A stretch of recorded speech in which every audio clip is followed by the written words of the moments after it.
বন্ধুরা, আজ আমরা যে গল্পটি শুনব সেটি হলো একটি পাতি শেয়ালের গল্প। আসুন তাহলে শুরু করি।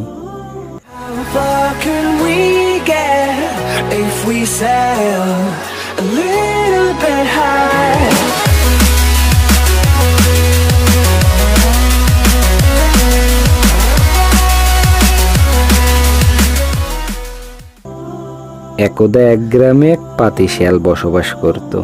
কিছুদিন খাবার না পেয়ে শেয়ালের পেটটা একবারে চুপসে গেল। একদিন সে বাধ্য হয়ে খাবারের সন্ধানে বেরিয়ে পড়ল। পথে যেতে যেতে হঠাৎ তার চোখে পড়ল একটা গাছের পাশে ছোট একটা গুহা। সেই গুহার মধ্যে বেশ কিছু রুটি আর মাংস রাখা আছে। রাখাল বালকদের কেউ হয়তো পরে খাবার জন্য রেখে দিয়েছিল। পাতিশালটা খাবার দেখে ছোট গুহার মধ্যে ঢুকে পড়ল আর গপ গপ করে সব খাবারগুলো চেটে পুটে খেয়ে নিল, যার জন্য তার চোপসানো পেটটা হয়ে উঠল দারুণ মোটা। এবার সে ছোট গুহা থেকে বের হতে পারল না।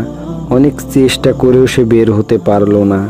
সে বের হতে না পেরে ঘেউ ঘেউ করে কাঁপতে লাগলো।